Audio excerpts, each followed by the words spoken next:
and it is evolving to meet the needs of our Kenyan people, our members of the various schemes. I think, as has been mentioned, Article 43 of the Constitution, it does provide for social security and economic and social rights.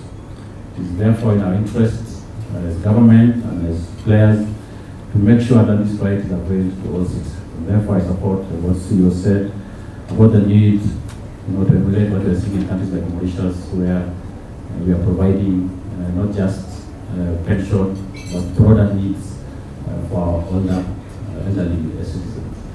It's not right for elderly citizens to have to, scramble to enter matatus and then they are charged and so on. In other countries, there are seats for them. They don't pay. They are really well taken care of. And I think we have a moral obligation to do the same. First of all, we have to remember that the old institution, which is now the mother of all these institutions, is LAP Trust, Local Authorities Pension Trust, which was established in 1929, and it has been in the law. It has been working primarily within all the former local authorities. It is the oldest scheme actually literally in Kenya. Now, in 2011, in an effort to diversify, we were instructed by National Treasury as a scheme to set up a second scheme, which is called a defined contribution scheme. And that scheme is the one now we are referring to as County Pension Fund. So this was established in 2011. RBA registered it, and therefore, from that time we were running two schemes. The old LAP Trust and the second one is County Pension Fund. In 2012, when the county, after the new constitution, which was promulgated in 2010, the counties and national government were established, and the responsibility of counties over their employees was entrenched in Article 235 of the Constitution, as well as the schedule providing for exclusive functions of county governments. And this therefore means, unlike before, where we used to have under central government one public service, now there were two public services. The first public service is the National Public Service, which is spearheaded by Public Service Commission. But now the second layer is the County Public Service, which is entrenched in the County Government Act and is found in all the 47 county governments.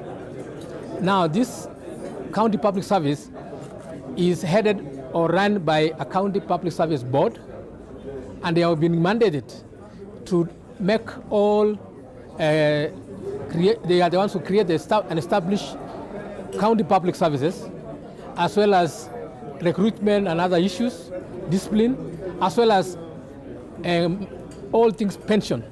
And I want to say that many a time, many Kenyans do confuse the word retirement benefit with pension. Pension is very specific under the law, and as well as in the definition. It refers to a product which is a retirement product which is paid periodically for the rest of life of the member. All the employees or civil servants in Kenya are employed majorly as permanent and pensionable. The key word is pension. So the schemes we run are all pension schemes. There are other schemes which are normally called lump sum retirement schemes, which are normally called provident funds. But now to bring you to this question you have asked, in 2012, County Government Act was promulgated or was put in place by the Parliament to provide for implementation of the county governments.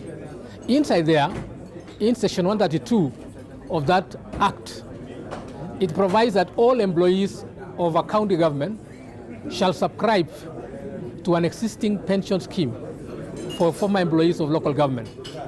That is what the law is up to today.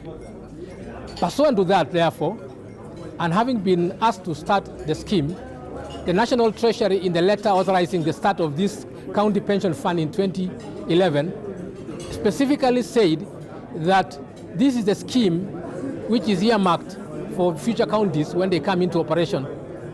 That was in 2011. So in 2012, Parliament enacted Section 132 of the county government, which makes sure that every employee should subscribe by law to this county pension fund.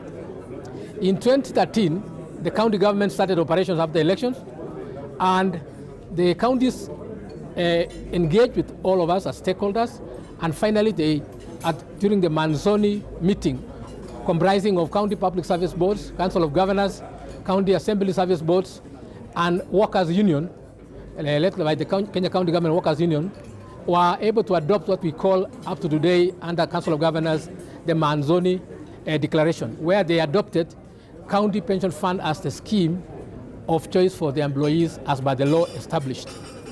From that time, we began recruiting members into the scheme from zero to now the situation where we are in 2018, where I can gladly report that the scheme is the largest scheme now in the county government, with 50,000 plus employees of county governments and associated organizations.